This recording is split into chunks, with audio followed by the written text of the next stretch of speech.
Nos habíamos quedado que Bolívar realiza una conversión espiritual, podemos decir, ¿no? De la mundanidad al estoicismo, a la espiritualidad.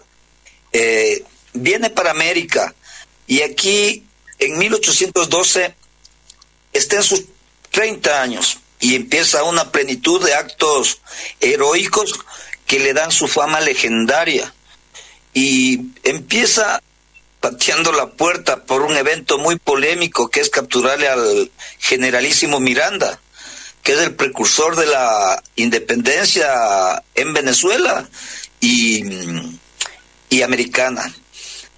Muchos historiadores de derecha, sobre todo, consideran a esto una traición, pero desde un punto de vista psicoanalítico, se resume en un proverbio chino: dos tigres no pueden estar en una misma montaña. Y algo así se aplicó también con San Martín, años después. Es decir, Bolívar, consciente e inconscientemente, se sacó del camino a Miranda, porque dice Alfredo Pareja Díaz Canseco, un historiador ecuatoriano, escritor también, porque Bolívar era mestizo, en cambio Miranda era blanco, y Miranda no podía comprender a la soldadesca, ni al continente, ni al clima. En cambio todo eso se le había metido a Bolívar en la sangre, a través de Rodríguez y por su mismo mestizaje. Aquí es importantísimo lo que hablábamos del mestizaje de Bolívar. Entonces, según Díaz Canseco y según el psicoanálisis, llevaba ya los genotipos y los fenotipos americanos, los cuales no tenía Miranda. Esa es la explicación psicoanalítica de por qué se da la captura. Aquí se dan hechos importantísimos, como escribe el Manifiesto de Cartagena en 1812 también, la campaña admirable que libera el occidente de Venezuela. En 1803, el 13 de mayo, se le nombra en Mérida por primera vez el título de El Libertador. Y el 7 de junio, un mes después, en Trujillo declara la guerra a muerte a los españoles. Este es un evento muy interesante y también polémico, porque este le dio la fama de sanguinario que tienen en España de Bolívar, porque Bolívar sentenció: españoles y canarios, aunque seáis inocentes, contad con la vida, con la muerte. La muerte. Americanos, contad con la vida. Aunque no obréis en favor de la causa patriota. Pero hay que, te voy a interrumpir un minuto, Javier. Teníamos a un mestizo nuestro llamado José Tomás Boves, que no tomaba prisionero, llegaba a los sitios, mujer, niña que veían, la violaban y no dejaban piedra sobre piedra. Las usuarias y usuarios de La Hora de la Patria Grande, ustedes han oído los cuentos de Atila el Uno. Eso era José Tomás Boves en Venezuela. Llegaba a las poblaciones y no quedaba ni un alma, es decir, los que no podían huir los asesinaban, los pasaban a cuchillo. Imagínense Daesh o Al-Nusra o el Estado Islámico en Venezuela en 1813. Y era tal la mortandad de gente inocente que Bolívar tuvo que actuar en reciprocidad, pero lo hizo con un decreto, no lo hizo de vía de hecho, sino por vía de derecho. Les digo, españoles y canarios, contar con la muerte si no obráis activamente en pro de la libertad y la independencia americana. Americanos, contar con la vida aún siendo culpables. Fíjate tú, era un problema de tierra, de sangre, de lo que tú decías, el mestizaje. Entonces, ¿qué ocurre cuando varios años después estamos cercanos a derrotar a España? Viene el genio de Sucre y hace el armisticio de Santa Ana, que pone las cosas equilibradas, pero ya el ejército patriota tenía lista la victoria de Carabobo, faltaba un año, y esto se estudia en todas las academias de diplomacia y de guerra como la génesis del derecho de guerra y del derecho humanitario de guerra, que es parido aquí en Venezuela. Es todo un tema, pero vamos a seguirte escuchando porque el especialista eres tú, Javier. Perfecto. Muy bien. Entonces Bolívar toma esta decisión porque iban perdiendo la guerra y era algo necesario, y también los españoles actuaron con crueldad también aquí en el Ecuador, en Quito, y dice, en las paredes sangrientas de Quito, en 1809, los españoles nos autorizaron a tomar la represalia, también escribe Bolívar, ¿no? Sin embargo, esto termina en el armisticio de Santa Ana, en donde el general Pablo Morillo, que era el general principal español, que era un hombre culto, noble, que peleó contra Napoleón, quiso entrevistarse con Bolívar y llevarle unos libros de regalo. No atinaba qué darle a ese hombre sino libros. Entonces fue con todos sus generales y ve que se acercan por allá dos hombres, uno montado en una mulita y otro un soldado. Y le dice, pero ese hombre pequeño montado en una mulita es el gran Bolívar. Y era el gran Bolívar, y también traía libros en francés para el general Morillo. Entonces, un detalle, no hablaba 4 o 5 idiomas Bolívar, y dictaba a distintos secretarios al mismo tiempo distintas cartas.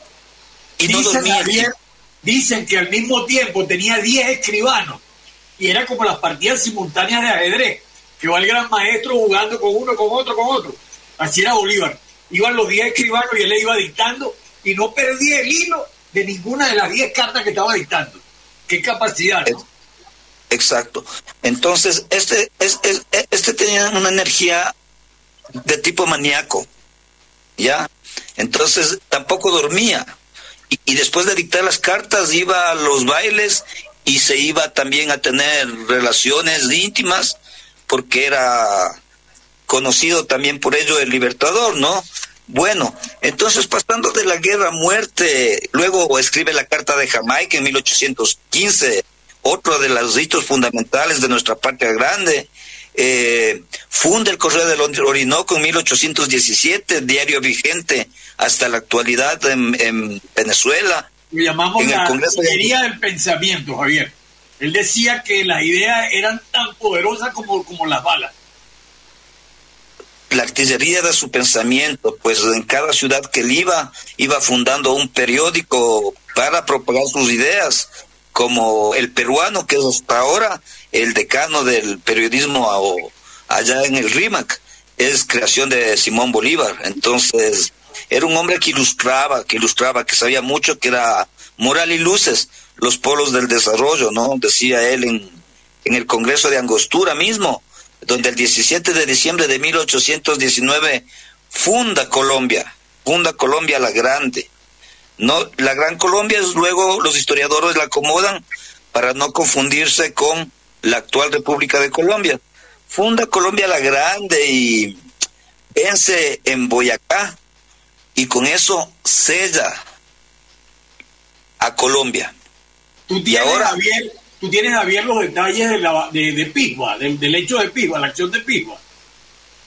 ¿De Pisba? Sí, no te los cuento. Subió con un montón de llaneros, descalzos y desnudos, a casi 4.000 metros de altura. Perdió la mitad de la tropa. Bajó al otro lado en Colombia para Pichincha. Para la primera batalla de Colombia que les dio la independencia. Perdió la mitad de la tropa, pero buena parte de la gente que se salvó dio la pelea y dieron la independencia de Nueva Granada de manera heroica. La gente lo seguía con una devoción increíble. Y algún historiador dice que Bolívar cruzó varias veces los Andes, hazaña comparable a la de Aníbal, y pareció no darle ninguna importancia, a pesar que la primera vez que cruzó el páramo sí perdió muchos de sus llaneros, ¿no?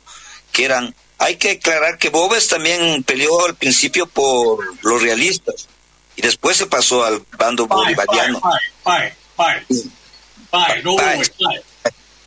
Páez le vence a Boves, es así la cuestión más o menos. Ok, bien, bueno, vamos. Entonces funda la Gran Colombia, sella Boyacá y le toca bajar al Ecuador.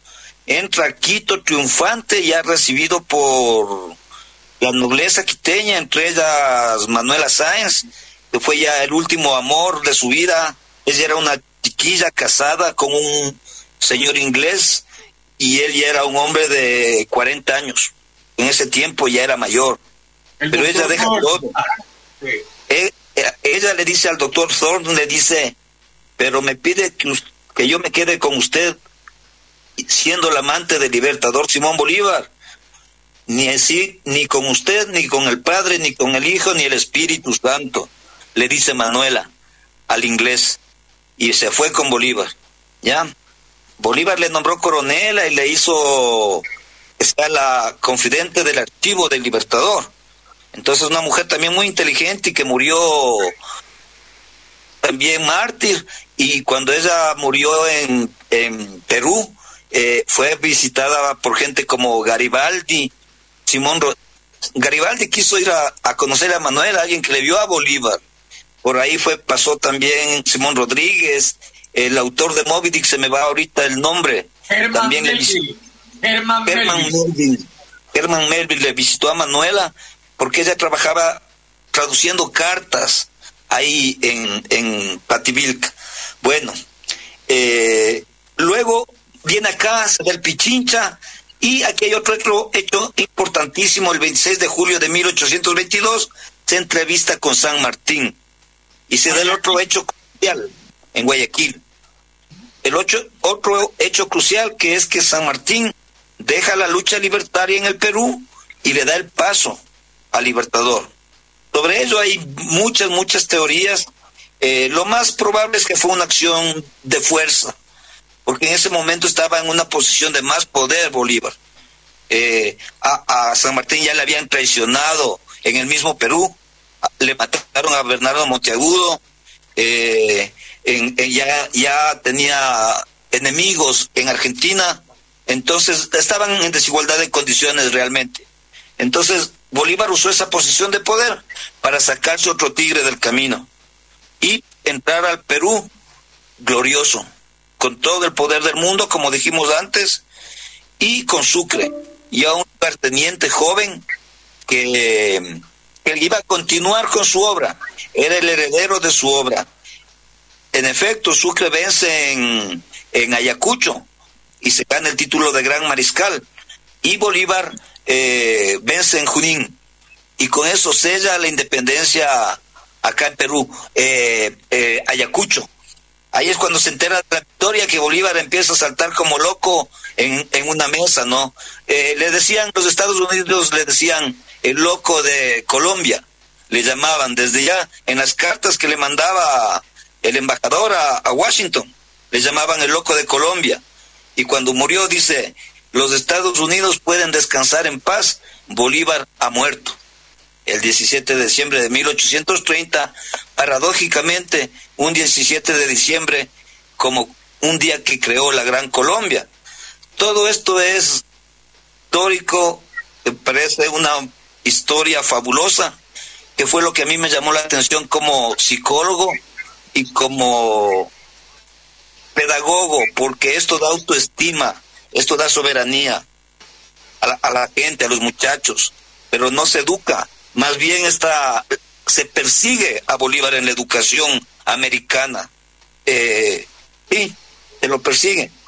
Por ejemplo, en el acto el encuentro con San Martín, le hacen ver con una tendencia un poco, no tan frontal como aprovechar la situación, sino como ambigua.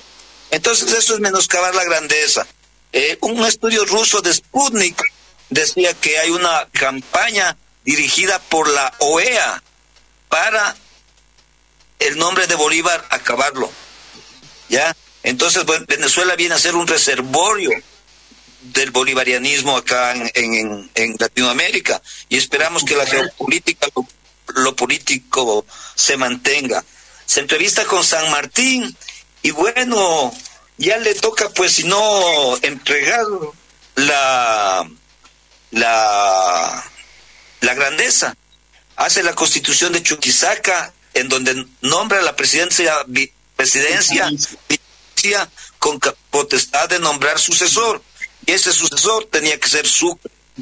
Entonces los enemigos de la patria grande le matan a Sucre a través de los colombianos de Popayán y los granadinos de Popayán, y acaba pues el sueño de Bolívar, acaba el sueño de la patria grande, y muere emocionalmente el libertador, que aún tenía esperanzas de vida y sueños, y tenía muchos generales que le seguían, como Perú de la Croix, los Urdanetas, Tomás Cipriano Mosquera, etcétera, etcétera. Entonces había mucha gente de poder que le seguía, el caudillos y Guerrero, y el pueblo que le amaba, ¿no? Bueno, se da el Congreso admirable, renuncia al poder, se entera de la muerte de Sucre, y esto es maravilloso porque como ya no tiene armas para defenderlo, escribe un poema por la muerte de Sucre. Y dice: la bala cruel que te atravesó el corazón mató a Colombia y terminó con mi vida. Como magistrado fuiste la luz, como militar el valor, como amigo la grandeza. Y para tu grandeza solo Dios puede dártela. Y eso está afirmado en la casa de Sucre, en una pared. Bellísimo. Era poeta Bolívar a la final. Yo digo que toda la gesta bolivariana es un gran poema escrito por su espada. ¿Ya? Era un poeta definitivamente, como escritor que lo era. Entonces lo importante... Bonacho es uno de los poemas clásicos de él. De él y del mundo. Yo lo analizo como uno de los poemas filosóficos primeros en el mundo. ¿Ya? Entonces, tal vez nuestro compañero Santiago, que es argentino, dice tanto de este señor. Es increíble. Yo he sacado Bolívar escritor y periodista, Bolívar militar, Bolívar filósofo, Bolívar político. Entonces, definitivamente era un genio del tipo Da Vinci, dice Rodó, del tipo Da Vinci, multifacético, que inclusive fue admirado por grandes personalidades de Europa, como Wolfgang von Goethe, que dice: Bolívar es un hombre perfecto, no carece de contradicciones. Y Miguel de Unamuno dice: sin Bolívar, la humanidad hubiera quedado incompleta. Lord Byron soñaba con venir a pelear acá con Bolívar, pero no pudo, y compró un buque para ir a pelear por la libertad de Grecia contra Turquía, y a su buque le llamó Bolívar, y ahí murió el Lord, considerado uno de los grandes de la poesía inglesa, ¿no? Entonces cité pensadores y escritores europeos para reconocer la grandeza mundial que ha alcanzado también el Libertador. Y esto es lo importante, es transmitir a la juventud para poder crear soberanía mental, que es lo que ahora necesitamos. Sigue dando luz el Libertador. Así es. Javier, el tiempo implacable ya nos dice que estamos llegando al fin de la entrevista. Una participación hermosa por la que te agradecemos mucho. Y esta es la orientación de la Hora de la Patria Grande. Educar y llevar a nuestra gente todo lo que es la realidad. Tú no puedes saber a dónde vas si no sabes de dónde vienes. Tus palabras para despedirte del espacio, y les voy a informar que estamos en conversaciones con Javier para que se incorpore al staff y lo podamos tener pronto como corresponsal en Quito, para que Ecuador ya se vincule definitivamente a esto que sería una tetralogía: Venezuela, Colombia, Argentina y el Ecuador en la Hora de la Patria Grande. Tu palabra, Javier. Bueno, como dice José Martí, en calma no se puede hablar de quien no vivió nunca en calma. Bolívar tiene que hacer en América todavía, y ese uso debemos darle en la pedagogía y en la filosofía. Moral y luces son los polos del desarrollo, y tenemos un gran derrotero, un gran héroe que nos patrocina la libertad de Latinoamérica, el libertador Simón Bolívar. Gracias.